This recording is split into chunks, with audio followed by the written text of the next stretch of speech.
कल की 2898 एडी की कहानी सिर्फ फ्यूचर की नहीं बल्कि 6000 साल पुरानी एक प्रोफेसी से जुड़ी हुई है। एक तरफ है महाभारत का अश्वत्थामा जो हजारों सालों से जिंदा है और दूसरी तरफ एक ऐसी दुनिया जहां इंसानों के पास जीने के लिए कुछ भी नहीं बचा। लेकिन सबसे बड़ा सवाल इस कलयुग में कल्कि का जन्म कब होगा और इस पूरी कहानी में भैरवा का असली कनेक्शन क्या है। तो चलो जानते हैं कल की 2898 एडी की पूरी कहानी को सिंपल लैंग्वेज में समझते हैं और एंडिंग के बाद छोड़े गए कुछ इंपॉर्टेंट क्लूज को भी डिकोड करेंगे। So let's start the video.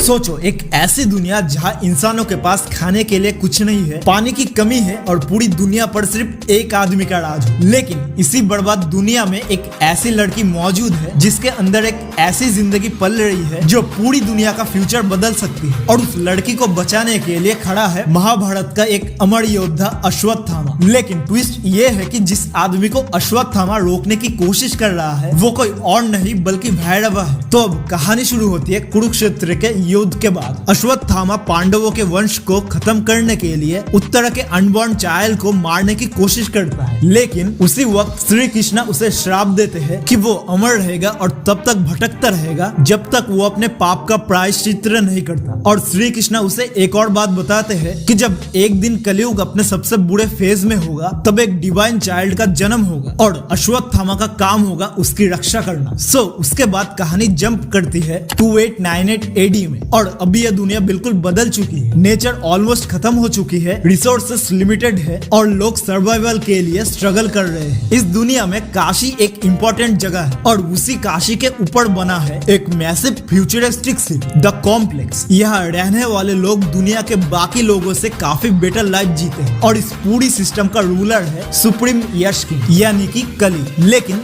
Yash king सिर्फ पावर रूलर नहीं है, वो एक एक्सपेरिमेंट चला रहा है और उसका टारगेट है ऐसी प्रेग्नेंट वुमेन को फाइंड करना जिनके प्रेगनेंसी के थ्रू एक स्पेशल सीरम ऑब्टेन किया जा सके। और इसी एक्सपेरिमेंट में एक प्रेग्नेंट वुमेन है सैम 80। अब यह एक क्वेश्चन बनता है सैम 80 इतनी इंपॉर्टेंट क्यों है। तो कल की 2898 एडी की दुनिया में प्रेगनेंसी यानी फर्टिलिटी बहुत रेयर हो चुकी है और इसी वजह से काशी की प्रेग्नेंट वुमेन्स को जबरदस्ती कॉम्प्लेक्स में ले जाया जाता है जहाँ यश किंग का प्रोजेक्ट किए चल रहा है। इस एक्सपेरिमेंट का सिंपल रूल था वुमेन को एक स्पेशल फॉर्मूला के थ्रू प्रेग्नेंट किया जाता है। लेकिन सीरम तभी यूजफुल होता है जब प्रेग्नेंट वुमेन 150 दिन तक सरवाइव करते हैं। बट प्रॉब्लम ये थी कि इससे पहले कोई भी प्रेग्नेंट वुमेन 150 दिन तक सरवाइव नहीं कर पा रहा था और यही पर सैम 80 सबसे स्पेशल बन जाती है। सैम 80 को पहले इनफर्टाइल माना जाता था, इसीलिए वो खुद एक्सपेरिमेंट का सब्जेक्ट नहीं थी, वो बस कॉम्प्लेक्स में बाकी प्रेग्नेंट वुमेन की हेल्प करते थे। लेकिन फिर एक दिन उसे पता चल जाता है कि वो भी 150 दिन की प्रेग्नेंट है और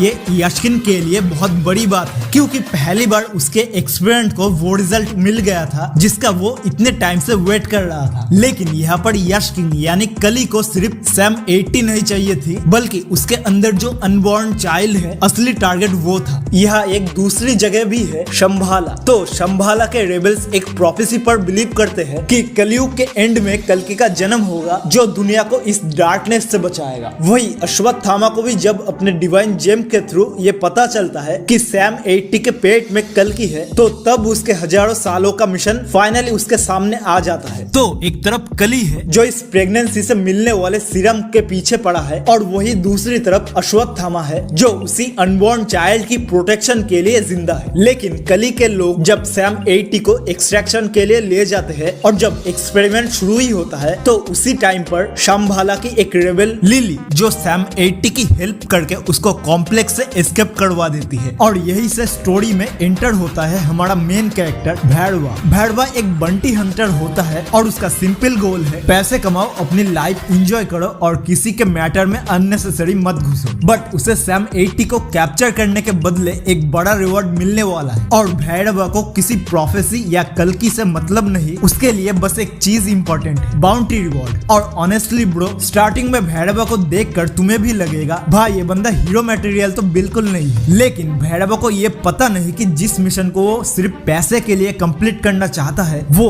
एक्चुअली उसकी अपनी डेस्टिनी से कनेक्टेड है। दूसरी तरफ अश्वत्थामा को फाइनली पता चलता है कि जिस डिवाइन चाइल्ड का वो हजारों सालों से वेट कर रहा था उसकी मदर और कोई नहीं बल्कि सैम 80 है, और इसीलिए अश्वत्थामा उसकी प्रोटेक्शन की रिस्पॉन्सिबिलिटी ले लेता है। और अब सिचुएशन सिंपल है, यस्किन को सैम 80 चाहिए, भैरवा सैम 80 को बाउंटी के लिए चाहता है और अश्वत्थामा सैम 80 को प्रोटेक्ट करना चाहता है। और अब यही से असली गेम शुरू होता है। सैम 80 जैसे तैसे एस्केप करके शंभाला पहुंचती है। ये वो जगह है जहां रेबल्स यस्किन के रूल्स के अगेंस्ट सर्वाइव कर रहे हैं और इन लोगों को बिलीव है कि सैम 80 के अंदर जो चाइल्ड है अब बस वही उनकी दुनिया को बदल सकता है। लेकिन भैरवा भी उनके पीछे पीछे पहुंच ही जाता है और फिर होता है भैरवा वर्सेस अश्वत्थामा। और यहाँ पर इनके फाइट के दौरान एक चीज इंस्टेंटली क्लियर हो जाती है कि भैरवा कितना भी पावरफुल हो अश्वत्थामा के सामने वो कुछ भी नहीं है। अश्वत्थामा उसे ऑलमोस्ट कम्प्लीटली ओवर पावर कर देते हैं, लेकिन तभी कॉम्प्लेक्स की एक आर्मी वहां पहुंच जाती है और सिचुएशन और भी कॉम्प्लिकेटेड हो जाती है। ये फाइट काफी देर तक चलती है और अब क्लाइमैक्स में मूवी एक मैसिव रिवील करती है। भैरवा एक एंशिएंट वेपन को यूज करने में सक्सेसफुल होता है और अश्वत्थामा उसे देखकर शॉक हो जाता है। लेकिन क्यों? क्योंकि भैरवा के अंदर सिर्फ एक नॉर्मल वॉरियर की पावर नहीं है बल्कि भैरवा का कनेक्शन कर्ण से है। महाभारत का वही कर्ण जिसके साथ अश्वत्थामा ने कुरुक्षेत्र में युद्ध किया था। और क्लाइमैक्स में भैरवा थोड़ा सा ही सही लेकिन अपने कर्ण अवतार के पावर्स को एक्सेस करता है। तो क्या भैरवा एक्चुअली कर्ण का रीइंकार्नेशन है? मूवी इसी डायरेक्शन में स्ट्रॉन्ग हिंट देती है बट उसकी कंप्लीट पास्ट आइडेंटिटी को अभी फुल्ली एक्सप्लेन नहीं करती और यही चीज सीक्वल के लिए और भी इंटरेस्टिंग हो जाती है। भैरवा फाइनली कमांडर मानस और उसकी फोर्स को डिफीट करता है और अश्वत्थामा सैम 80 को प्रोटेक्ट करने की कोशिश करता है। लेकिन केओस के बीच भैरवा सैम 80 को लेकर निकल जाता है और यही एक इम्पोर्टेंट पॉइंट है। भैरवा अभी भी कम्प्लीटली हीरो नहीं बना है, उसका ओरिजिनल गोल अभी भी उसके एक्शन को इन्फ्लुएंस कर रहा है और अश्वत्थामा सैम 80 को प्रोटेक्ट करने में फेल हो जाता है। लेकिन कहानी यही खत्म नहीं होती। आगे कॉम्प्लेक्स में यस्किन को सैम 80 से मिला सीरम का एक सैंपल मिल जाता है और जब यस्किन उसे यूज करता है उसका बॉडी कम्प्लीटली ट्रांसफॉर्म होने लगता है। जो यस्किन पहले फिजिकली वीक और एज्ड लग रहा था वो अब काफी पावरफुल फॉर्म में आ जाता है और फिर वो एक एंशिएंट वेपन गांधीवा को उठाता है। और सबसे क्रेजी बात, जिस वेपन को कोई टच भी नहीं कर पाया यस्किन यानी कली उसे आसानी से उठा लेता है। और इसी पॉइंट पर कल की 2898 AD हमें एक मैसिव क्लिप हैंगर के साथ छोड़ देती है। एक तरफ है अश्वत्थामा जो सैम 80 और उसके अनबॉर्न चाइल्ड को प्रोटेक्ट करना चाहता है, दूसरी तरफ भैरवा जो अभी तक अपनी असली आइडेंटिटी को समझ नहीं पाया, और तीसरा यस्किन यानी कली जो अब पहले से कई ज्यादा पावरफुल हो चुका है। लेकिन सबसे बड़ा क्वेश्चन अभी भी वही है, अगर सैम 80 का अनबॉर्न चाइल्ड ही कल्कि है तो भैरवा का रोल क्या है? क्या कर्ण का रीइंकार्नेशन एक्चुअली कल्कि की प्रोटेक्शन में इंपॉर्टेंट रोल प्ले करेगा? और क्या अश्वत्थामा फाइनली अपने 6000 साल पुराना मिशन कंप्लीट कर पाएगा? इन सभी क्वेश्चन का आंसर हमें कल्कि के नेक्स्ट पार्ट पर मिलेगा। तो ब्रो ये थी कल्कि 2898 AD की कहानी। और अगर तुम्हें मूवीज को सिर्फ देखना नहीं बल्कि उनकी स्टोरी, हिडन डिटेल्स और ट्विस्ट को सिंपल लैंग्वेज में समझना पसंद है तो मूवीज मैडनेस को सब्सक्राइब जरूर कर लेना, क्योंकि चैनल पर अब से ऐसे ही इंटरेस्टिंग वीडियोस आते रहेंगे। और हाँ, वीडियो पसंद आई हो तो एक लाइक जरूर करना और नीचे कमेंट्स में अपना सजेशन दे के जाना कि मुझे नेक्स्ट कौन सी मूवी के ऊपर वीडियो बनानी चाहिए। मैं मिलता हूँ तुमको नेक्स्ट वीडियो में, लेकिन तब तक के लिए तुम अपना ध्यान रखना और देखते रहना मूवीज मैडनेस।